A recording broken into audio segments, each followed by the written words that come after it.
And you all see that? Yeah, it's clear. See it? Yeah, it's clear.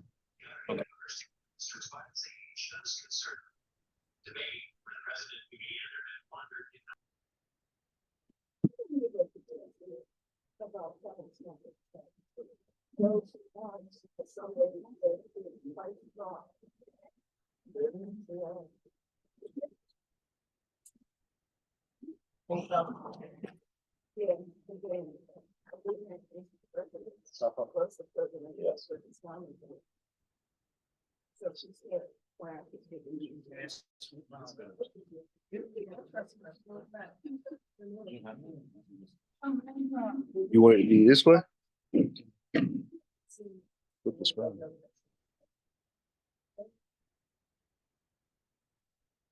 We've noticed it.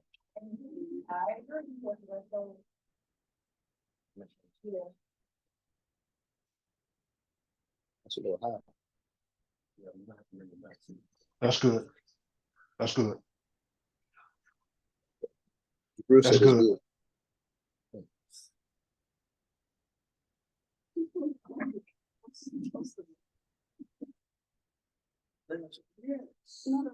Okay. أعوذ بالله من الشيطان الرجيم بسم الله الرحمن الرحيم ربنا آتنا في الدنيا حسنة وفي الآخرة حسنة وقنا عذاب النار.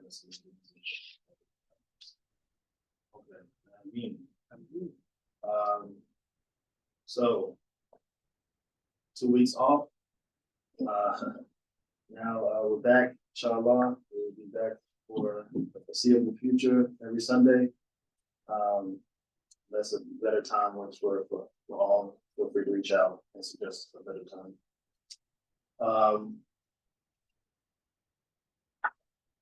What we want to do is just do a quick recap of what it is we've been going over as far as the early Meccan period is concerned. So we are in the first 6 years, right? And we're approaching the late Meccan period, but we're in the first 6 years. We've gone over the private years. We've gone over the public invitation, right? Abyssinia, and our last class was on Hamza and we have a little bit to cover on the last of the 6 years before we get into late Mecca.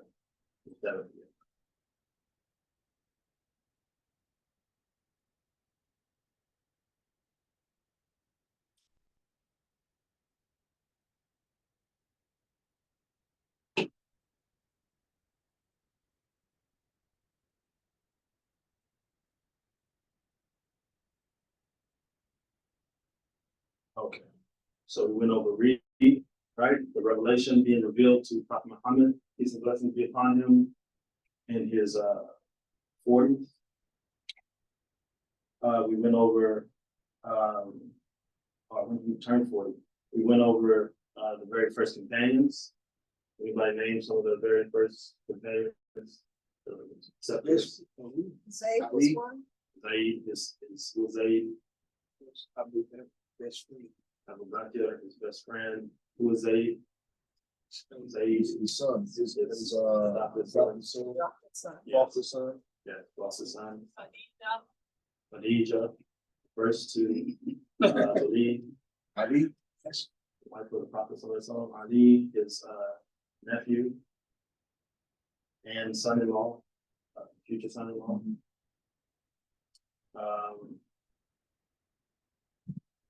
Yeah, that's kind of the book. We have a few more of the early companions. Abdul Rahman, Ubaidah ibn al-Jarrah, and Uthman ibn Affan. These are some of the early companions who are notable and promised paradise, right? The invitation, we went over the invitation to the clans of Hashim and Muttalib. Why just Hashim and Muttalib? Why Hashem and Taleem? Yeah, it's the first public kind of invitation. That's his people, Yeah, that's, direct, relation, his relative. that's his clan, he's from the Passion clan, right? That's his closest relatives, and people that he's a part of, and the Muttalib clan has been, a friend of the Hashem clan for a while. So these are a lot of his close family members that he first reveals Revelation to.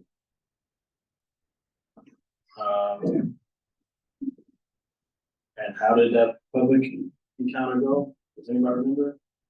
Not very well. Not very well. Was anybody in particular? Abdullah had turned on. Well, that had, yes. I believe that had turned on him. It was never really with him from the beginning. From even the whispers he had heard going around. All right, so we have the early surahs that we talked about, an invitation to reflect. And we'll get into some of these in detailed questions after. But the early surahs are very intentional, and very much different layout than some of the later surahs because of the circumstances at the time. Then we had a smear campaign, right? Discrediting the prophet. People to this day still do that. I try to. And it was no different back then. They tried to make him a crazy man, try to make him seem as he was a magician or something of the sort. But none of those things stuck. We talked about Abyssinia, right? And the migration to Abyssinia. And then before Hamza and Omar, we talked about the allies and the enemies of the Prophet ﷺ and the different clans of the Quraysh, right? And how these families are all in conflict with one another because some of the family is with Prophet Muhammad ﷺ and then the others are extremely against. And so it leaves this ripple effect in their society where families are kind of warring against each other in a certain way. So here are a few questions to kind of refresh these topics. What did the prophet feel in those first moments of receiving revelation? Do you remember? He felt that he was going crazy. That Yes. He didn't, he wasn't comfortable, he didn't get hurt. Yes, he was not comfortable for sure. He didn't feel like he was going crazy. Who comforted him? His wife. Was Khadijah surprised by the prophet's revelation? No. No, why not? She knew his character, so he was the one she was fit to be with. Yes, she knew his character. She described his character to him at the time to comfort him, that he's one that protects the orphans and feeds the needy, does good in society, is trustworthy, right? She's reminding him of all his good characteristics, that God would not punish you for these good things. So know that, this is something other than that, right? But it was still, with that said, a very tough time for the Prophet ﷺ in between revelations. Was the early message against paganism or materialism? Paganism. Think paganism? Why? Why? Message? Yes. Well, I would have to gather chronologically the revelation. Most early revelation is short stories that focus more on Tawheed. Yeah, some of it is short stories. Some of it is And stories that are revealed longer, but over a period of time. Yes. That's why I gave that answer. Tawheed. That's Tawheed is anti-paganism. Tawheed is anti-paganism. Anybody else? Tough question. I'm gonna say materialism because I know the first, like one of the, some of the first two surahs that were revealed was Muzammil and Nasif. I was just looking back at them, and a lot of it does kind of comment on that idea that they're living in luxury and things like that. So it does talk about that thing. So let's look at the definition of Tawheed as described in the book. This is on page 99, if you have a book, but I'll read it out loud. The principle of Tawheed became a crux of Muslim spirituality. It is not simply an abstract metaphysical affirmation of the singularity of the divine, but like all Quranic teaching, a call to action. Because Allah is incomparable, Muslims must not only refuse to venerate the idols, but must also ensure that other realities did not distract from their commitment to God alone. Wealth, country, family, material prosperity, and even such noble ideas as love and patriotism must take second place, right? So when it comes to the question of was the early message against paganism and materialism, is both, but it was a major emphasis on materialism. Why do you think that is? And we've talked about the Hanif, right, in the society. We talked about the history that they know of. Why do you think it is? Wealth was the number one thing that gave status to people at Yes, that time. yes. But why not so much on paganism as much as materialism? Well, initially, the clans gave a great deal of respect to those who were in their clan, and they knew they could count on them. But as materialism started to increase, they abandoned those certain principles. It became more every man for himself. Yes. That's also why that Mecca had the prosperity that it did, because it was the house was there so people could come in and they would bring their money in. So it was like that was a large part of what kept that society thriving. Yeah, the trade routes had to all go through Mecca. The materialism was driven.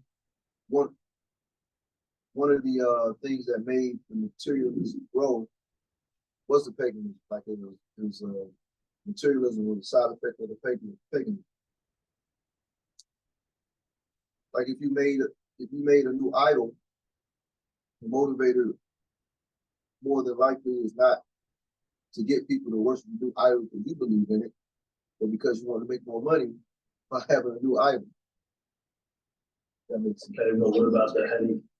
Hmm? What about the Hanif at the time who do not believe in paganism necessarily, but are not Muslim at the time? They were a minority, and a lot of what they did was in secret, right? No. Some just didn't. So I think the point that I'm trying to get everybody to really think about is something that is like people don't normally think about when they think about this time. And that is the fact that these pagans and this society, they knew Allah. They knew who Allah was. The concept of one God was not foreign to them.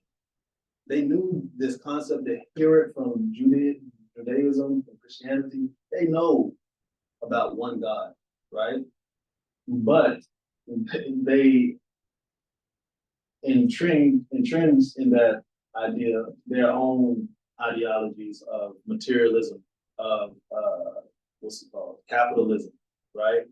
And then they make it so that they're separate from God and they need the idols to help bridge that connection. All employed to keep them comfortable with their ideology that wealth and that prestige is success in life, right? So they knew about it. They knew that there was one God. They knew about monotheism. They didn't know the guidance that comes with that and the action that comes with that, right? It's one thing to have Tawheed, Tawheed is the application of that action, right? Of your belief in the one God, not just I believe. We have people like that in society today, right? Where they believe in God, but they don't have the guidance. They don't even seek the guidance. They're just comfortable with that belief, and then they allow their desires to make the rest of the decisions throughout their life, right? This is what the Quran in the early stages is trying to address. That, and our society is going back into that, right? Regressing back into that. It's trying to address that. No, look, this is the guidance. This is who God is. This is what God would have you do. Right? This is what somebody who submits it to God does. They believe in God. They help the needy. They help the orphan. They don't belittle people, right? They don't have that arrogance that the shaitan has plagued the earth with, right? So this is the message that is trying to come across in the beginning. And as they move to different societies, you see the message change to what that society is in need of. And that's how we should look at our religion today, right? Okay. What is the meaning of a Catholic? Non-believer? Yes. What does that imply? And think about what we just talked about. The actual meaning of the word is one that's not Yes. yourself, like if you check it, that's the meaning of being or have so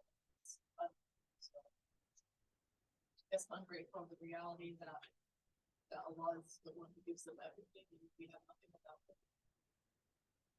Yes. Does that remind you of how those people at the time acted? There was a high sense of arrogance in society, hierarchy, to the point where people were oppressed. The weak, those that didn't have protection or whatever, were oppressed.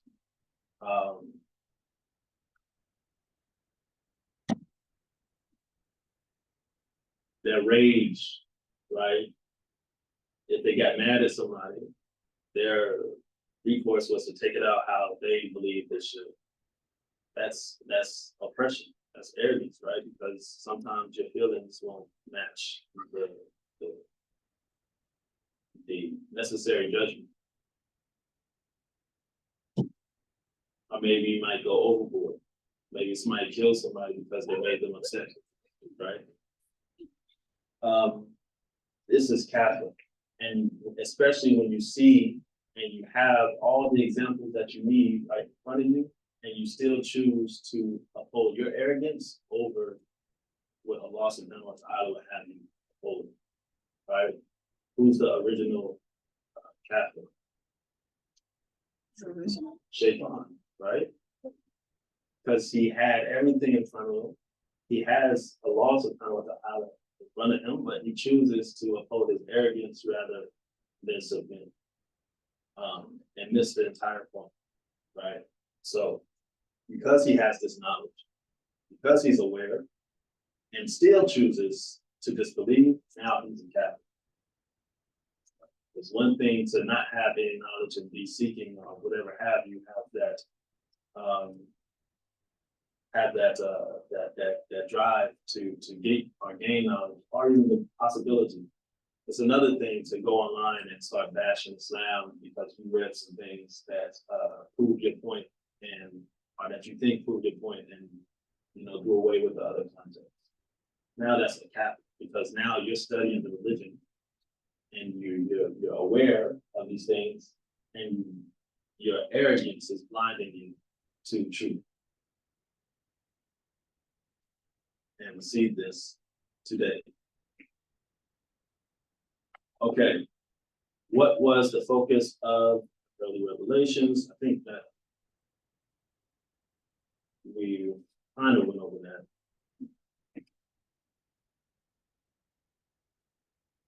I kind of mentioned it in when I described paganism or materialism. Anybody put that together? I don't know. It was vague, a vague mention. What you say? What was the focus of the early revelations? What do the early revelations do? Like when you read them, what are you learning? The shorter surahs, what are you learning?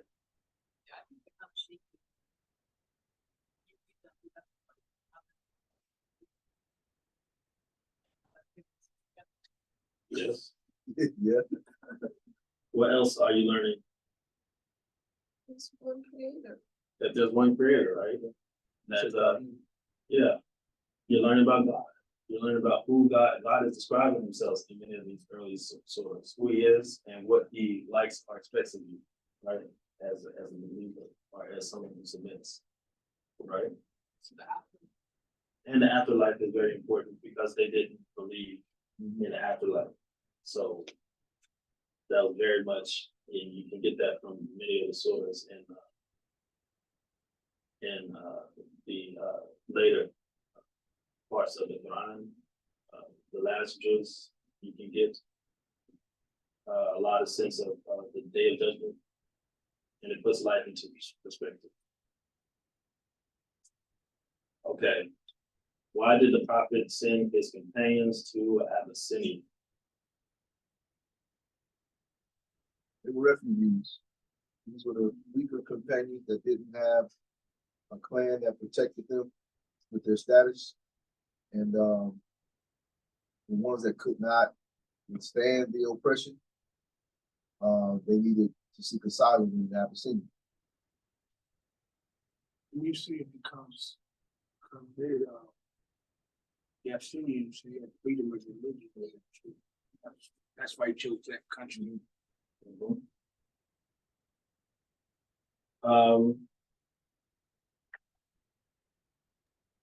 Hey, Assalamu alaikum. Wa alaikum assalam. What it also does, in that first migration, it allows the Muslims to share information that a prophet has come amongst them, as well as a messenger. So it's a way of sharing the information. You know, like now we can get information by just going on the internet, but here you are, you're sharing information about this book, this Quran that's coming out, and you're sharing. They share the verses with the Abyssinian king. So personally, I'm just, that's the way I'm looking at it as I think about it, as a way of they shared information from the Quran with them, as well as letting him know, hey, there's a prophet that's amongst us. Yes. Yes. And that's the first hijrah to do that, to spread that dawah, which comes a lot after the conquest of Mecca and later on in the Prophet's time as well. So yes, that is a very key point. Also, to bridge those relationships, right? And you said that it was the poor among them, those without protection, right? Is it? Yes. What about Jafar ibn Abi Talib? He was like a leader amongst the ones sent to Abyssinia. So I mean, not only do you send those that have weak clans, but they would have needed someone to turn to as the leader amongst them, I suppose. Yes. Because Jafar, his father, he said Jafar Ibn who? Ibn Jafar. I mean, Ibn Talib. Abi Talib. Talib. So that's because Abu Talib is the prophet's uncle, so he was the prophet's cousin. Yes. But there were other influential people within each of the clans that went to Abyssinia as well. Why do you think that is? It was not only those who not protection, but it was also those who in case had protection. In case the Meccans were successful and completely stamped out all the Muslims in Mecca, it would have survived in Abyssinia. Islam would have survived in Abyssinia. I'm guessing. I don't think so. Not many people converted to Islam when they were in Abyssinia. I'll say that. But they would have been the Muslims in Abyssinia. They would have been Muslims in Abyssinia, yes. And it does give them a place to go to if they need to, right? If things don't turn out and they're not able to go where they want to go, they can still have somewhere that the Muslims have established as kind of a safety net. But what it also did was it put a big rift in many of the clans. So if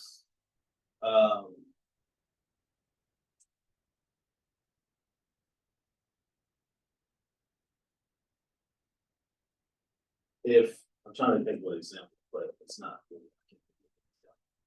But if you have a clan and you love your clan, right? You love your clan more than you love it's tribalism, right? You love them more than you love for another clan to be right or prove their point or whatever happened. So if they try to kill these migrators and somebody from each clan is there, no clan is going to allow some other clan to kill their member, right? Especially a member of prestige, or a member that has some type of standing or has some type of good family within the clan. It'll be an all-out war between all the Quraysh clans in Mecca, right? And that's not realistic for them, right? So, yeah. Are you saying that those who went and migrated to Abyssinia were selected on purpose, or was it just those who people decided that they wanted to go? Were they selected, or were they just a group of people thinking it's the best course for them? It's a mixture. That's a mixture. Mostly selection, right? Because you don't leave a prophet unless he gives you permission, right? Unless there's permission to go. You don't leave, because many people stayed that didn't have protection, and they continue to be persecuted, right? Some died, many died over the years, right? So there is a strategy in the migration. And what it does is it solidifies al-Islam in a way, something that is important. It has to be catered to, because you have these different clans and different clansmen in this tribe that's migrating, and you can't just kill the whole tribe or whatever, because some of those people are your people, or some of the people are other people's people that you know are going to retaliate if you hurt their people. It's a loophole in their ignorant system that the prophet is taking advantage of, right? That even if it means destroying Islam, they're not going to go back on their ignorant, tribalistic foundations and roots, right? Even if it meant destroying Islam. And that was their flaw of the time.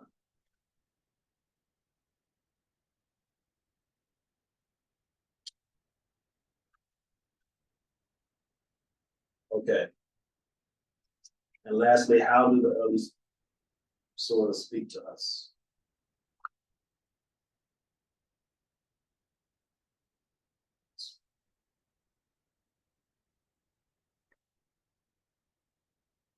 Purification of the heart, in the early source. Focus on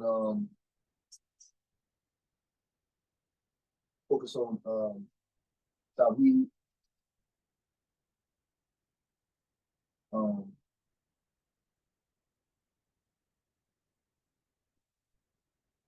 Also you have well, mention of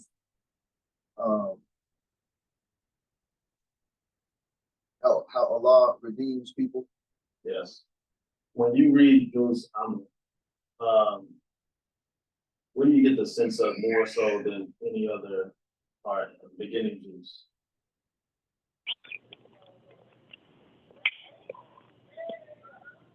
Line 2, if you have any question, pardon me, answer. You get a sense that Allah is in control. Like you're thinking of When you read it to you yourself, what do you get a sense of?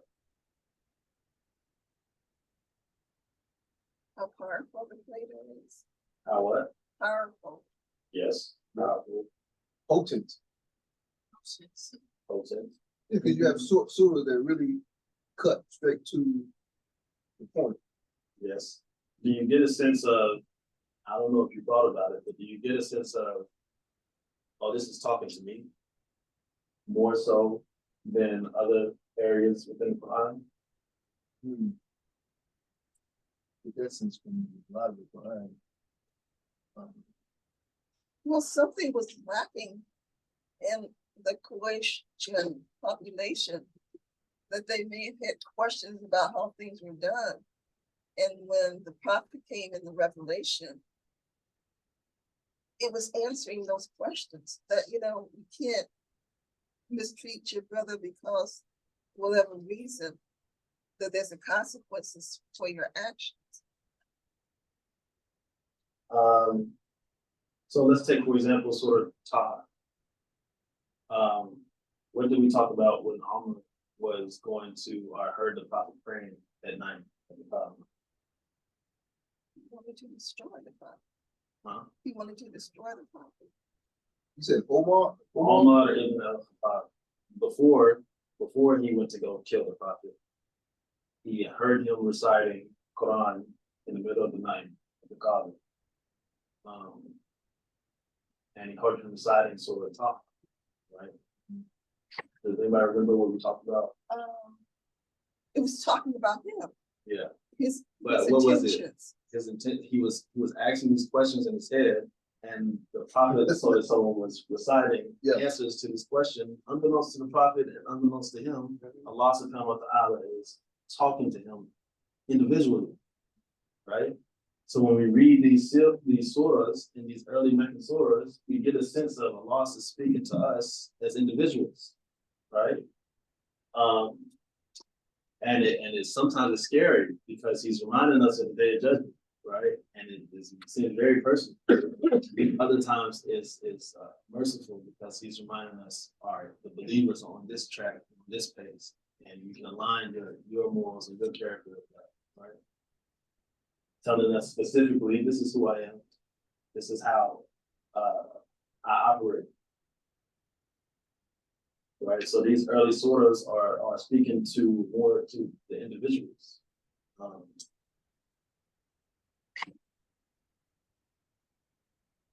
Have you not heard? Do you consider? Have you not seen? Right. I plan on using one of those early surahs to talk to the graduates today, and it's very potent, right? Very straight to the point. That's to that point when you say it's speaking to the individual, the more I think about it, when you think about the Medina surahs, now it's addressing society and how you're supposed to handle things like contracts or your will, or even the conduct you're supposed to have when you come to someone's house. We address the prophets, and I said that like those are all the sort of how to shape a society that's built on good conduct, excellence. But you're right about the early students, it's like correcting as well, questions that people have about this. Like, Yes, yes, or people that have this sense of oneness but don't have it put together. And then when you change societies and now it's a different need, a loss of penalty out addresses that need of economic advances, of social advances, right? How you form a society, how you sustain a society. And the prophet did that in Medina. And we'll see that turn when we get into those details, inshallah. Okay. So now we're on, so we talked about the allies. Wish I could zoom.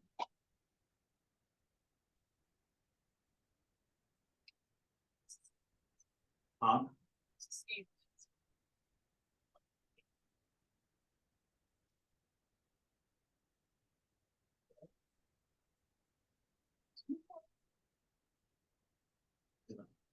And show it again.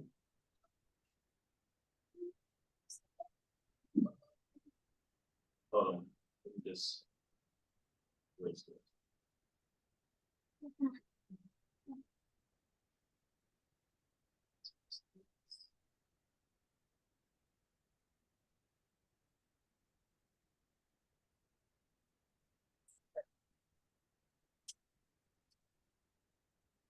One second.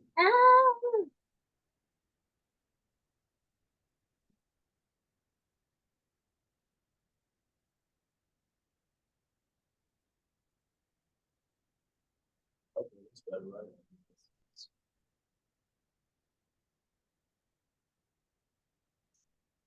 Yes.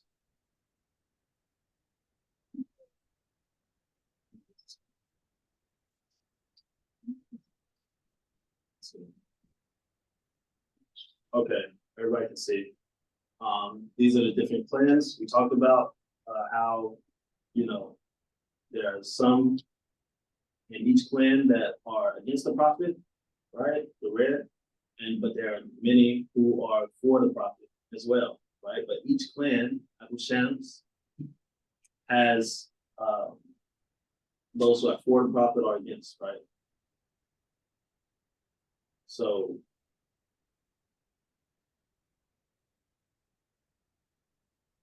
right? Zulfar, and these are the Semitic clans, the ones that made that special pact to not oppress anybody coming into the Harem, right? Aside, then we have Abu Dar, even the Makhzum clan, right? The enemy clan of the Semitic ones, as those who are for the prophet, then those against. Jumu'ah has 1 for and 3 against, right? But Amr has 1 for, 1 against and 3 for, right? The children as well. You see how this makes it difficult for one clan or for anybody to just dismiss al-Islam, right? Because they have family members and people that are also Muslim at the time.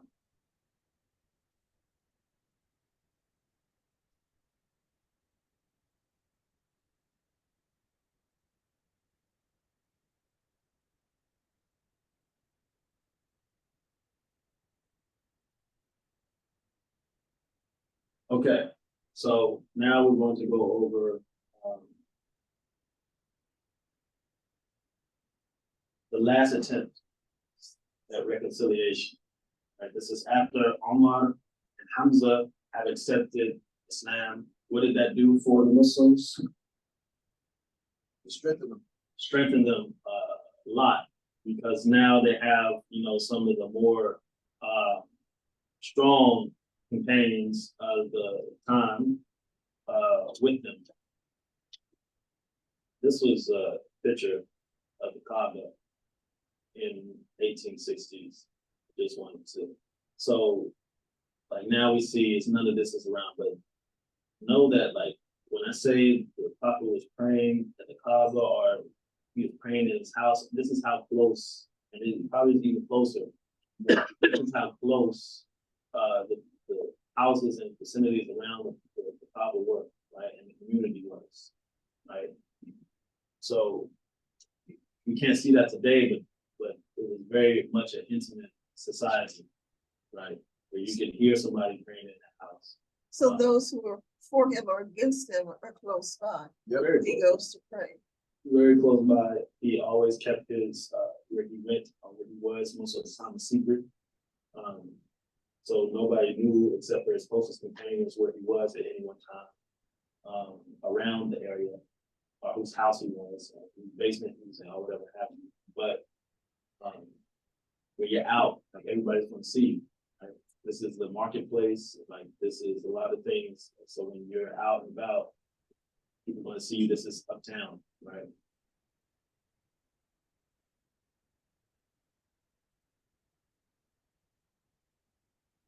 Are those idols standing to the front of those buildings? No. This is a couple years ago, or a couple months. No, I mean, even then, those are not idols.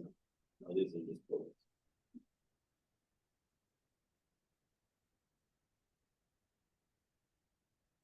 But during the time of the prophet, there were idols just littered around, right? They had the big ones, they had the small ones, but littered around. You know, when the kingdom, Saudi Arabia, like when they started their monarchy, Probably after what do you mean the monarch? it's a kingdom of Saudi Arabia now, so it's royalty. So I'm just wondering, like how introduction of that maybe shifted visions like of power, like in that guy. I mean, I know they don't even live in that, but just interested in how that shifted, how that's set up. I mean, 1932. yeah, when they draw lines and things, specific lines that we see today.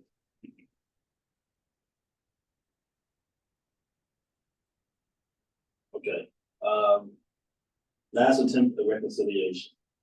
So Hamza and Omar are part of the Muslims. The leader of Abu Shams tries to explain to the prophet that the revelation are not only dividing the community, but also dishonoring their forefathers, right? Like these are people that they keep coming to the prophet, trying to tell him to just, give it up.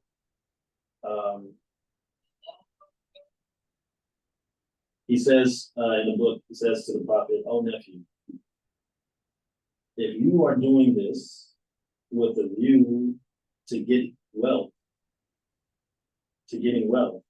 we will join together and give you greater riches than any Quraysh has possessed. If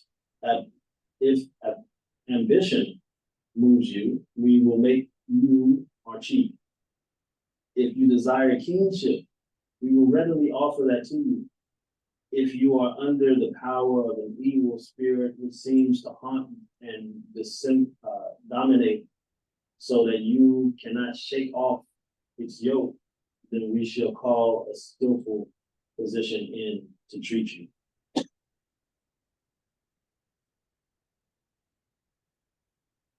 Right? So this is, and many of people use this as a means to solidify the prophet's or to dismantle some of the naysayers about the prophet. To say, oh, he just wanted power, or he just wanted this and wanted the other, whatever have you. If he did so, then he would have just taken the offers given to him.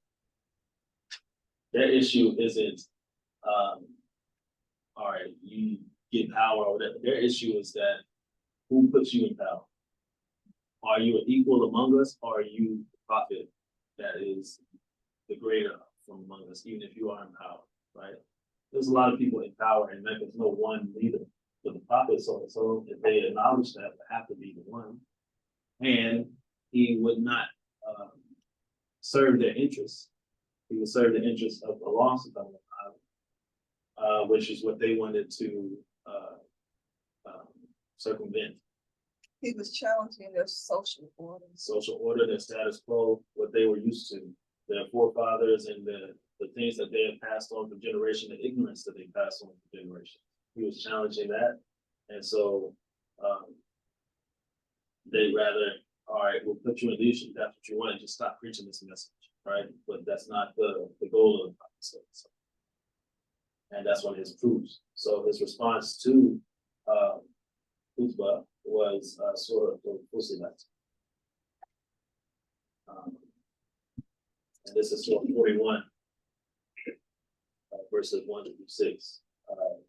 And Allah says, Hameen, this is a revelation from the compassionate and merciful, a book with clearly explained verses and a recitation in Arabic for people who understand. It gives good news and warnings, yet most people turn away and fail to listen.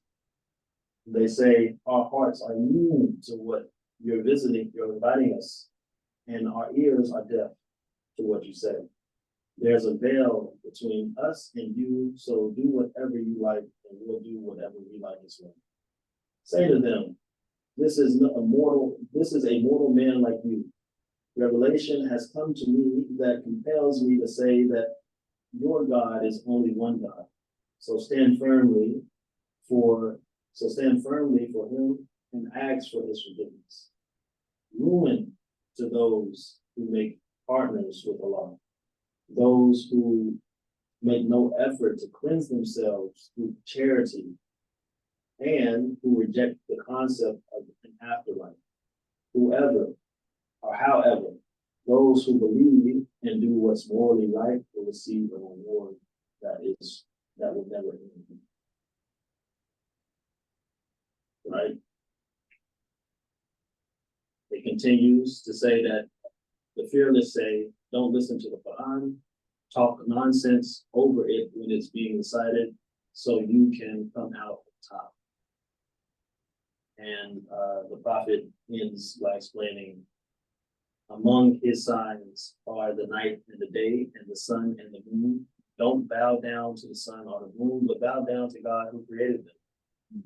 If you really aim to serve them, if they're too arrogant to bow before God, it doesn't matter, because your Lord's presence are many.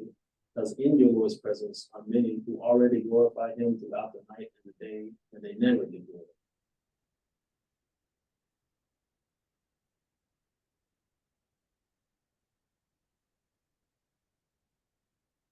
Right? So the Prophet ﷺ was responding with Quran, with the words of Allah subhanahu wa ta'ala to his proclamation or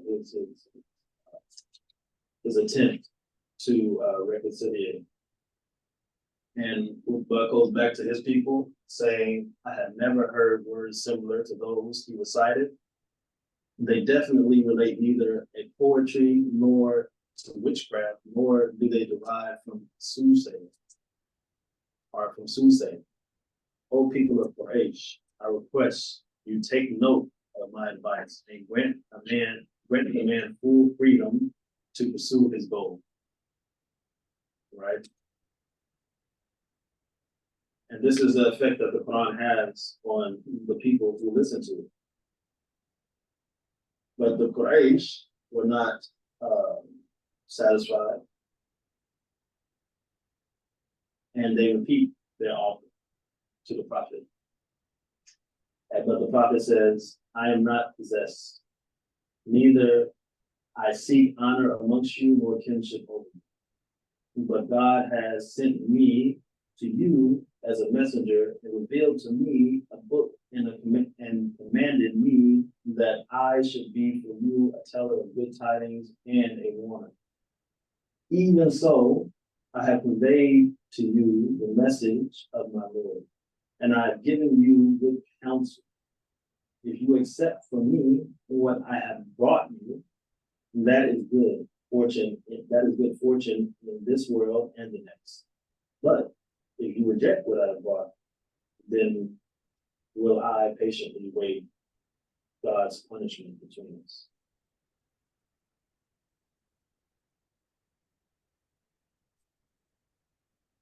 Right? So these are some of the things that are happening leading up to the ban, leading up to the boycott of the Muslims, which the Prophet could have, compromised with them or whatever have you, but Allah subhanahu wa ta'ala did not make it so that that would be suggested, or that would be a thing. Allah subhanahu wa ta'ala made them hold firmly to the message, to his morality and to his morals. People try to convince to this day to just assimilate into society, just do what we have made, what we have established as morality in the society, right? They try that. They try it with LGBTQ, right? They've made it a moral standard to accept this way of life, to the point to where if you don't, now you're seen as immoral. Now you're seen as extreme, right? How they've twisted morality. But Allah subhanahu wa ta'ala holds us firm on the objective morality that doesn't change with the seasons. That's how we know that it is valid, because it lasts a lifetime. So the last point is sort of the Al-Kafirun. Very important sort of. That was a pivotal point in the message to the Quraysh, and a pivotal point in really separating this notion that we can have our cake and eat it too, or this notion that we can just like mesh with each other and assimilate together and be kumbaya, right?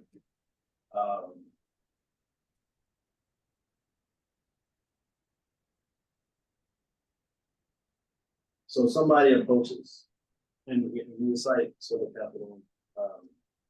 So when you do umrah, you make your tawafs around the Kaaba, and the Prophet would recite 2 surahs in 2 rakats after finishing his 7 tawafs, right? He recite 2 surahs, the first being Ikhlas, and then the second being Kafirun, right? And these are 2 surahs that people recite after doing or their first 7 tawafs around the Kaaba. But the Prophet, once again, was approached. This is by Walid ibn al-Mughira, and he proposes a compromise to the Prophet. And he says, "O Muhammad, come and let us worship what you worship, and you worship what we worship. We can be partners with you in this matter. If the one you worship is better than what we worship, then we will get some kind of benefit. Whereas, if what we worship is better than the one you worship, then we will get some kind of benefit." But the Prophet responds with Surah Al-Kafirun, which leaves the room, or no room for compromise. Right? Say, "O all you who suppress the truth, of your awareness of the truth, I don't serve what you serve, and you don't serve what I do. And I won't serve what you serve, nor will you serve what I do. To you your way of life, and to me mine." Period. And that's essentially the point of no return. right? That in all debate about compromise, about mixing our faiths and our beliefs just for the benefit of your bias or ignorance, it really establishes for the time being, or a lifetime, and generations after, the fact that we do not compromise our objective morality for anybody, for anybody's convenience, for anybody else's convenience, even if it may seem like that is the best thing to do to get people to get along with each other or get along with you. Who made this offer? What was his name again? The author of this book is, No. Oh, The offer to the prophet. But what you just recited, Yeah, I didn't get his name. Who made him the offer to oh, you worship with? Majeed ibn al-Mughira. Majeed ibn al-Mughira.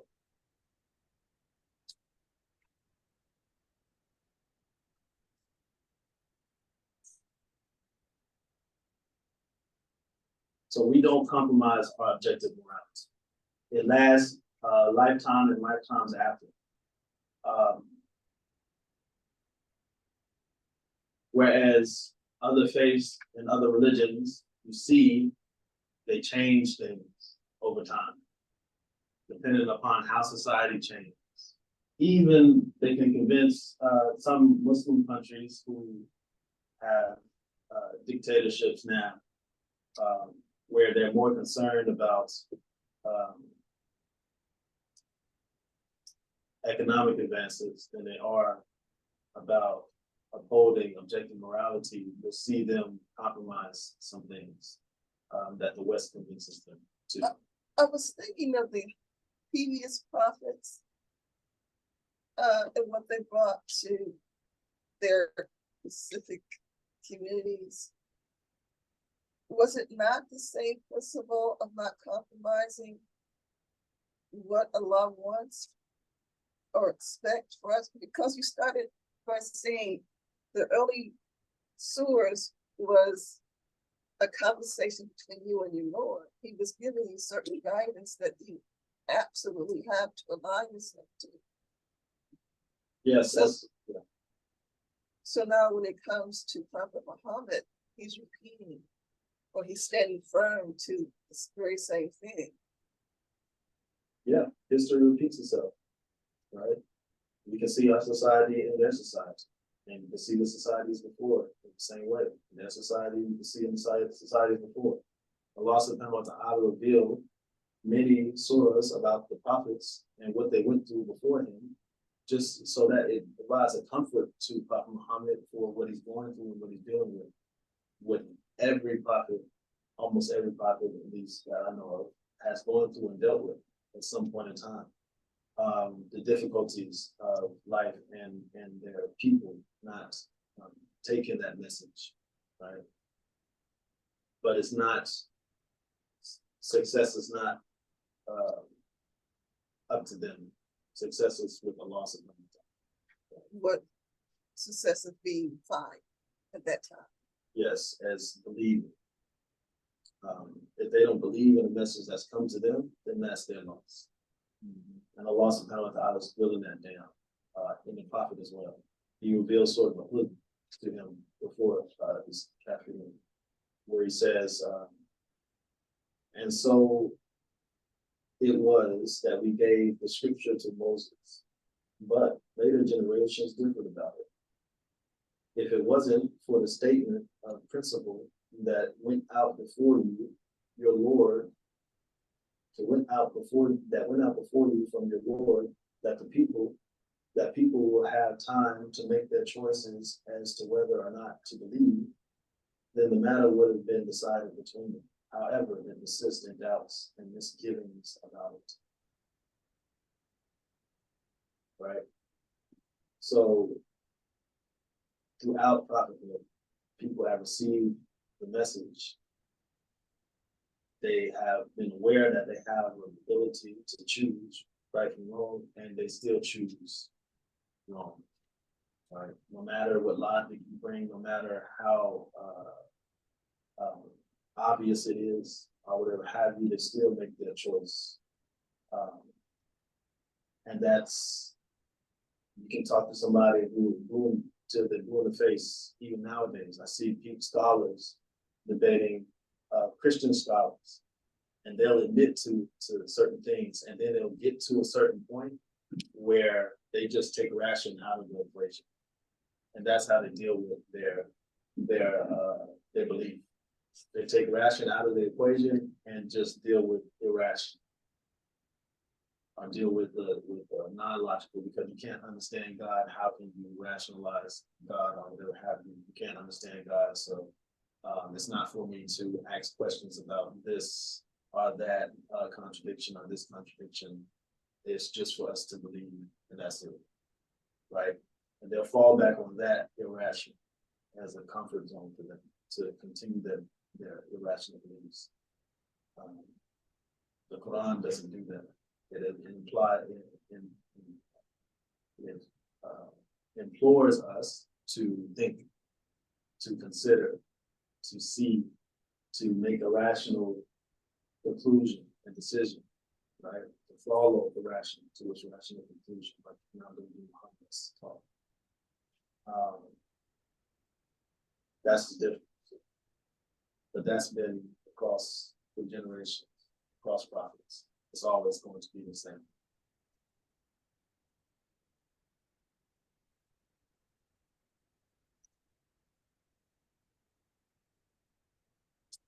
He also reveals sort of the calf. And this was a pivotal point as well, because the Meccans, after the compromise does not come, the Meccans go to some of the Jewish leaders in Yathrib, which is modern day Medina.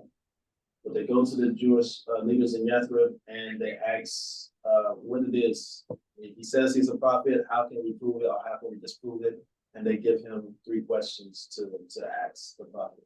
He says if you ask him these 3 questions and he answers them, then he's a prophet. If not, then so be it. He's not. And he said, ask him 3 questions. If he informs you about them, then he is indeed the messenger. Asked about the children who went away in earlier time. What happened to them? Ask him about the man whose journeys reach from east to west of the earth. What was his prophecy? And ask him about the soul. What is it? Right? And so they went to the prophet and they asked him these questions, and the prophet said, I will get back to you. I'll have it. Okay, I'll answer them tomorrow. By tomorrow. And we all know that this is a famous story of why he didn't receive that revelation that next day. Why was that? Inshallah. Because inshallah. He didn't say inshallah. What time? Okay. Yes. So this last one. He didn't say inshallah, right? And so Allah subhanahu wa ta'ala, during this pivotal time where, all of this is worked up to them coming and actually going to some Jewish rabbi and getting this confirmation that if he answers these things, which he's very capable of answering, right? Allah subhanahu wa ta'ala is more than capable of answering at any given moment or time. He could have answered a second later and it would have been done. They probably still wouldn't have believed, but it would have been a lot, who knows what would happen if you answered it on the spot. Rather, 2 weeks or so go by, and no answer, no revelation or anything. And they feel like this is their confirmation that this, all right, it's not a prophet. SubhanAllah. Allah doesn't care about your, what you feel like is your best chance, right? Or what you feel like is this or that. That Allah subhanahu wa ta'ala is going to operate under his objective morality no matter what. And the moral way is to have humility in saying that you cannot do something without the will of Allah subhanahu wa ta'ala. right? And we get this from this lesson. Is that not only we don't say inshallah because we're powerless. We say inshallah because we recognize that Allah subhanahu wa ta'ala is the most powerful, no matter what we do.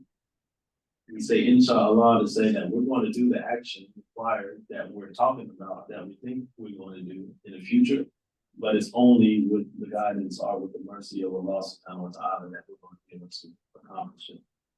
Many people say inshallah and it means, yeah, I doubt it. But it's actually supposed to mean I'm going to try my best. And if Allah keeps me from it, then Allah subhanahu wa ta'ala knows better than I. Right? And so he goes on to describe after those 15 days, each and every one of their questions. He describes the people of the cave. He describes Musa and his journey with the wise man. He describes for the name. And he also describes, Allah subhanahu wa ta'ala describes the soul. And he describes it very simply as something that you know little about, that you don't know enough about, right? And that wasn't a satisfying answer to some of the rabbis. They think they know everything, right? But the prophet responds to them saying that they think they know everything. He responds by saying that all is but little in respect to Allah's own knowledge. Yet, have you learned enough for your needs if you would only practice it? Right? That they have enough knowledge for their needs, but they don't even practice the knowledge that they have. But the knowledge of Allah subhanahu wa ta'ala and what he knows about the soul, it expands what they're even able to comprehend at the time, are even able to understand. And so we gain a lot of lessons from that, but we'll then start, and this last picture is the prophet's daughters and their ages around this time. This is before the boycott. People's ages before the boycott happens. You see he has two daughters that are married and two preteens, and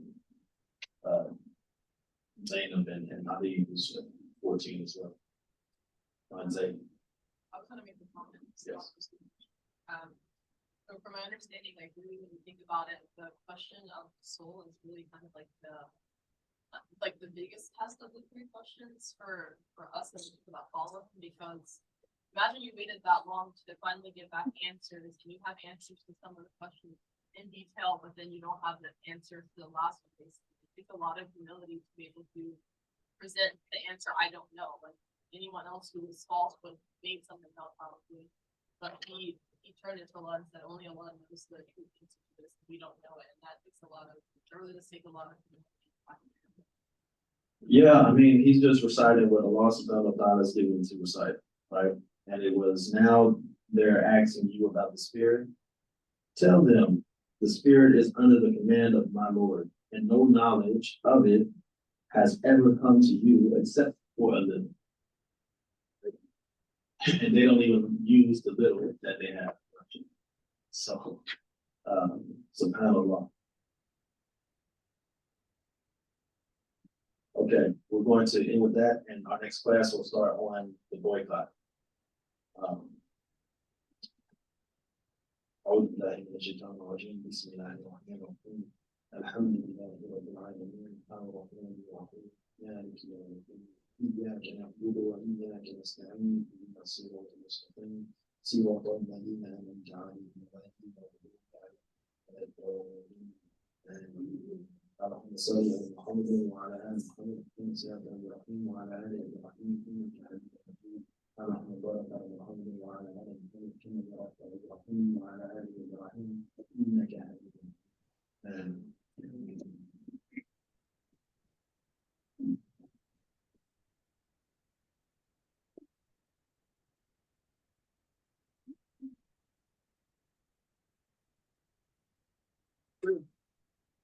Yeah. Oh. Wait, man. It starts now. It starts soon.